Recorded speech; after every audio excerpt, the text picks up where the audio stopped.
Começa agora pela TV Novo Tempo mais um programa Evidências, na busca de fatos que comprovem a veracidade histórica da Bíblia Sagrada. No programa de hoje, vamos falar um pouco de um dos mais dramáticos momentos da história do povo judeu. Ele foi chamado de o Cativeiro da Babilônia. Em 605 a.C., Nabucodonosor empreendeu uma grande campanha militar com o fim de estender as fronteiras do seu império à Babilônia. E ele conseguiu, superando em muito o tamanho da antiga Assíria, a maior potência daquela época. A Bíblia fala que, ao atacar Jerusalém, Nabucodonosor levou para sua própria terra os utensílios do santuário judeu. Ele também destruiu a cidade e o próprio templo, e ainda levou crianças e jovens como cativos. Esses jovens deveriam ser preparados para trabalharem diretamente no palácio do rei em diversas funções. Mas é claro que havia uma seleção atrás da outra e somente os melhores iam para o palácio real. Mas aí havia um problema. É que jovens bem atraentes no palácio poderiam ser uma ameaça para a filha do rei ou para a própria rainha.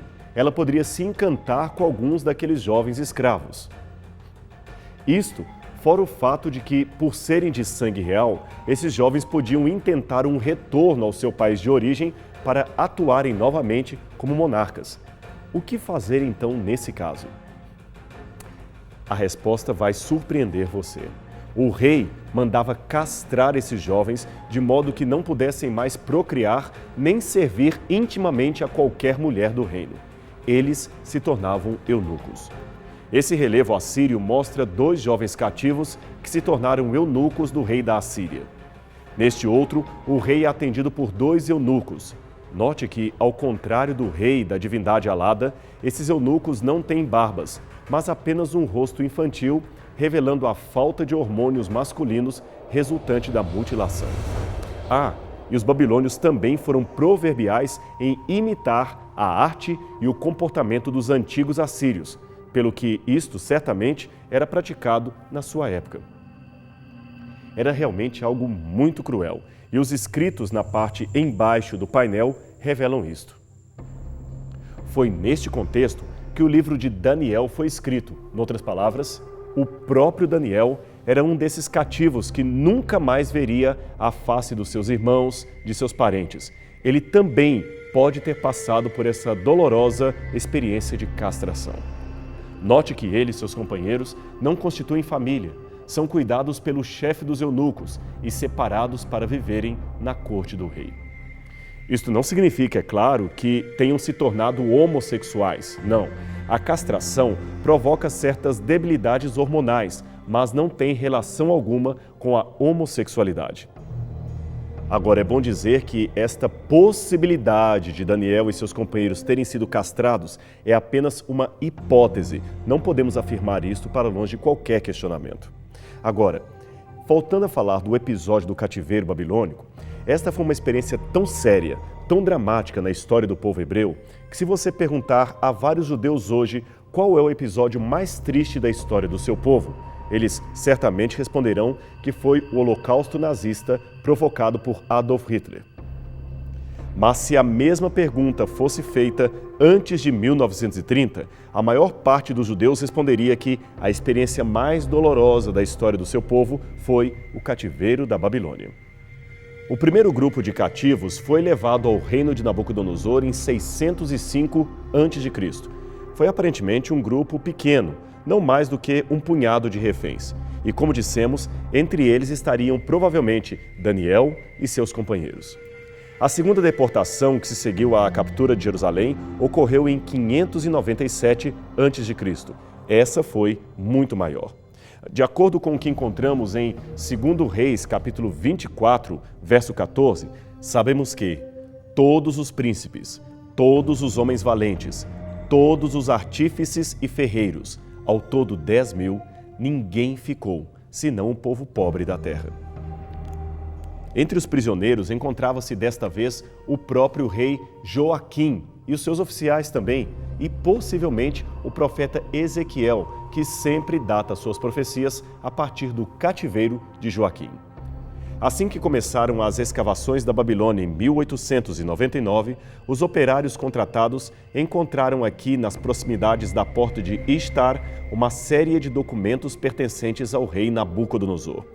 Entre eles estava este tablete cuneiforme contendo ordens do rei para que se desse uma provisão de comida para um outro rei e seus 5 filhos. E quem seria esse outro rei? Em 1939, o assiriologista alemão Ernest Weidner publicou uma tradução desse tablete e descobriu que ali estava o nome de um rei de Judá mencionado na Bíblia e relacionado ao cativeiro da Babilônia. O texto diz: 10 medidas de azeite para Joaquim, rei de Judá, e meia saca de trigo para os filhos do rei de Judá. Essa inscrição cuneiforme foi datada de 592 a.C., portanto, 5 anos depois do começo do cativeiro. E aqui temos mais uma confirmação do que a Bíblia diz que aconteceu com o rei. De acordo com a Bíblia, Joaquim subiu ao poder com apenas 18 anos de idade e ficou no trono 3 meses até ser levado cativo para a Babilônia. Como o próprio professor Weidner demonstrou em seu artigo, essa distribuição de alimentos mostra que o rei Joaquim não estava encarcerado em Babilônia, mas apenas numa espécie de cativeiro político. Ele foi preso depois por causa de uma tentativa de fuga mal-sucedida. Essa fuga frustrada foi resultado de uma intriga política mencionada também na Bíblia, em Jeremias, capítulo 28, versos 1 a 4, que você pode depois ler em sua Bíblia. Ali o texto bíblico menciona um falso profeta chamado Ananias, que profetizou erroneamente que Joaquim voltaria ao poder dentro de 2 anos. De acordo com o assiriologista William Albright, que também estudou a inscrição, esse texto corrobora com a autenticidade do livro de Ezequiel. É que muitos críticos da Bíblia consideravam Ezequiel um livro lendário por causa da cronologia que ele usa e a referência que dá a Joaquim como rei de Judá, uma vez que este já estaria deposto. Mas os tabletes mostraram que mesmo durante o exílio, Joaquim era considerado rei para o povo judeu e para os babilônios. Nesse aspecto, eles não desmentiam a consideração popular, pois eles mesmos consideravam Joaquim um candidato forte a reocupar o trono judeu, caso as condições o permitissem. Todos esses achados lançaram muita luz sobre o cativeiro da Babilônia, não apenas confirmando que ele ocorreu, mas também revelando como ele ocorreu, e os detalhes eram tremendamente similares ao que vemos na Bíblia Sagrada. Os acadêmicos hoje estão encontrando cada vez novos indícios de detalhes acerca do cativeiro da Babilônia, e ninguém imaginava que esses detalhes pudessem um dia serem descobertos.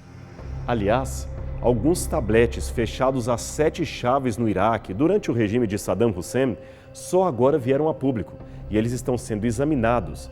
Em breve, teremos novos artigos publicados em revistas acadêmicas de arqueologia e assiriologia. Então aguarde, porque novos detalhes estão vindo por aí. Já foram mais de 700 tabletes analisados. Todos, ou a maioria deles, são recibos, contratos de trabalho, normas para lidar com exilados, etc. Os textos mostram que vários grupos, além dos judeus, também foram exilados na Babilônia. E muitos dos cativos, pelo menos 3% deles, tinham o nome iniciado ou terminado pela palavra Yahu, que certamente é um determinativo de origem judaica. Hoje, existe ainda uma tentativa da arqueologia americana de localizar aonde precisamente ficaria o assentamento judeu da Babilônia. E eles já trabalham com excelentes hipóteses, há muita pista a esse favor. Vamos continuar então aguardando novos resultados desta pesquisa. Veja mais este fantástico achado que confirma a historicidade do cativeiro conforme mencionada na Bíblia. Esta é a colina de Tel el-Duer, situada em Debrun e Ascalon. Quando os arqueólogos começaram a escavar a região em 1932, nem imaginavam que ali estariam as ruínas da antiga cidade de Laquis, mencionada na Bíblia Sagrada. Laquis é mencionada mais de 20 vezes no Antigo Testamento, e a sua historicidade já havia sido confirmada através de alguns relevos especiais que estão no Museu Britânico. Esses relevos, que podem ser visitados na Inglaterra, revelam em parte a parede original do palácio de Senaqueribe, rei da Assíria. Pois bem, a fortaleza encontrada em Tel el-Duer indicava claramente que, além do ataque assírio de Senaqueribe, ocorrido em 701 a.C., a cidade e outros assentamentos de Judá sofreram ataques repetidos nos dias de Nabucodonosor, o que aumentava a probabilidade de terem sido realmente os babilônios que saquearam a região, conforme diz o relato bíblico. A evidência estava tanto ali quanto noutras cidades escavadas na região, como Eglon, Bet-Shemesh, En-Gedi, Gibea e Arad, todas hoje dentro do território de Israel. Os operários contratados na ocasião, alguns deles mulheres, adolescentes e juvenis, descobriram nos escombros da colina 21 cacos de argila como este, contendo antigas inscrições.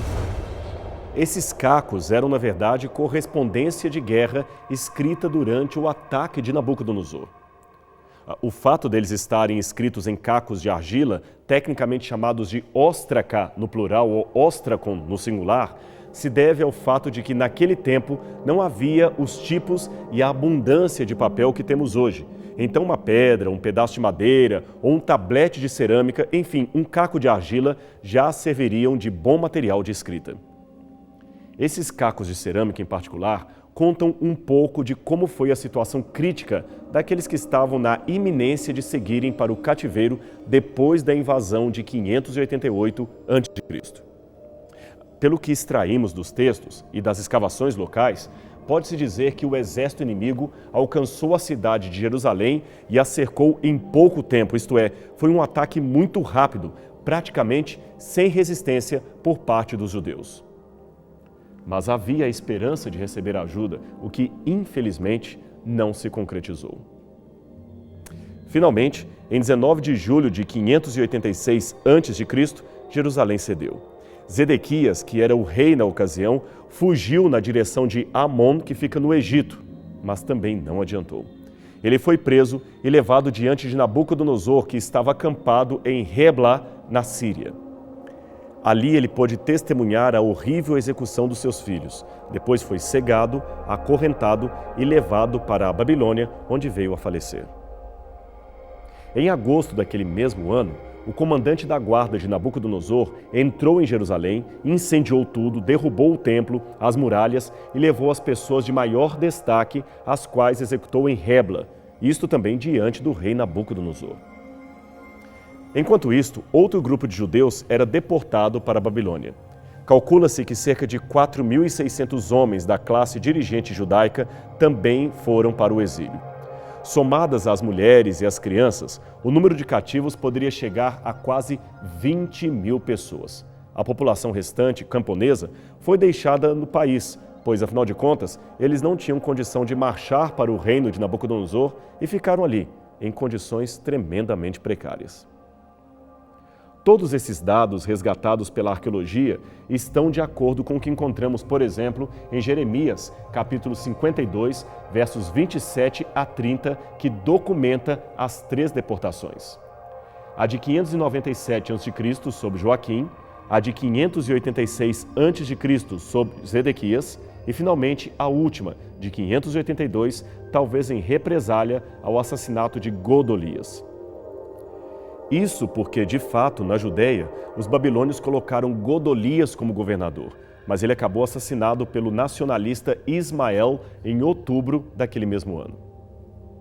Naqueles dias, o reino de Judá parecia ter chegado ao fim. Muitos tinham esperança, enquanto outros permaneceram tremendamente desanimados.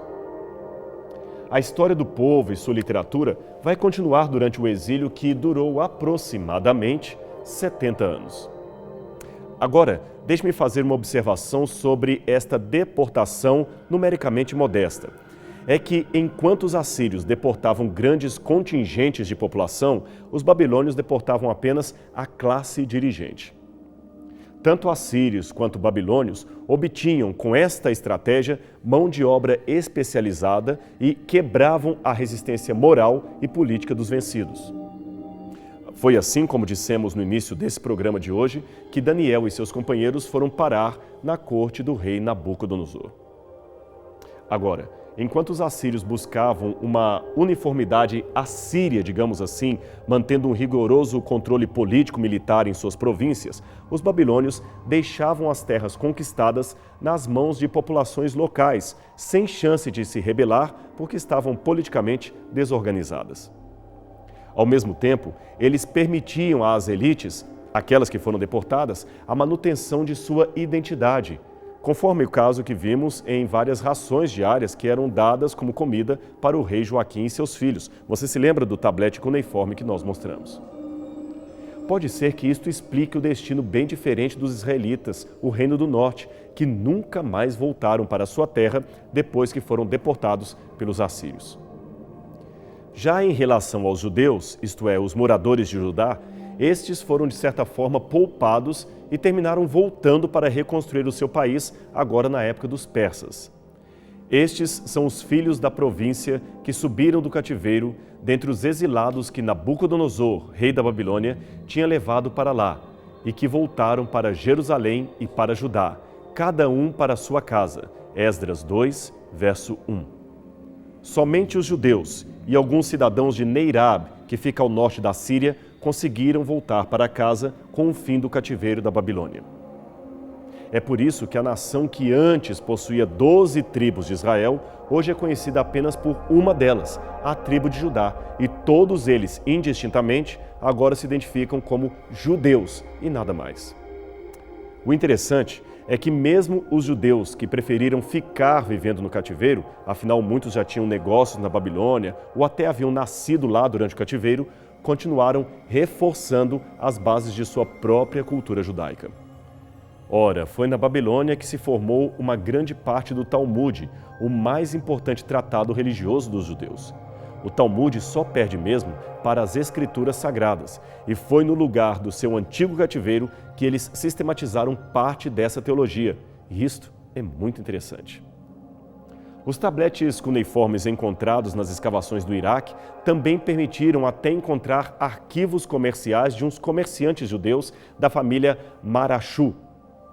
Essa família era próspera e os recibos retirados em seu nome ou da contabilidade de sua empresa contêm anotações em aramaico, dando, é claro, informações sobre o nome da pessoa com quem estavam fazendo o negócio e a quantidade de dinheiro envolvida nele. Essas anotações parecem ter sido acrescentadas para facilitar a organização da contabilidade e criar uma espécie de fichário dos clientes. E o mais surpreendente foi perceber que esta família de judeus operava uma espécie de banco, isto mesmo, um banco que lidava com notas de câmbio e a administração de propriedades agrícolas dos seus clientes. Eles tinham até mesmo um sistema de empréstimo de dinheiro a pequenos comerciantes. O problema era o juro que cobravam, 40% ao ano. Muito alto, não é mesmo? Finalmente, de acordo com a informação também obtida nos arquivos da família Marashu, a firma ou o banco que eles administravam desfrutou ainda de grande prosperidade no começo dos governos de Artaxerxes I e Dario II, isto já no período da Medo-Pérsia. Mas, ao que tudo indica, as autoridades intervieram e a empresa da família Marashu deixou finalmente de existir depois de 417 a.C. Agora, veja a ironia. Até o começo do século XX, sabia-se pouco sobre o esplendor da antiga Babilônia, exceto a descrição que já tínhamos do relato bíblico e de alguns poucos historiadores do passado, não havia mais nada, e muitos acadêmicos até duvidavam da existência histórica desta cidade. Em 1930, só para você ter uma noção, um professor de Yale chamado Charles Torrey publicou este livro, O Pseudo-Ezequiel e a Profecia Original. Nele, o autor negava a historicidade do cativeiro judeu da Babilônia. Sua tese era de que a profecia de Ezequiel contida na Bíblia e que falava do cativeiro era um documento falso, composto muitos anos depois, por volta de 230 a.C., e depois disso, ainda, editada para parecer um documento exílico dos dias de Manassés.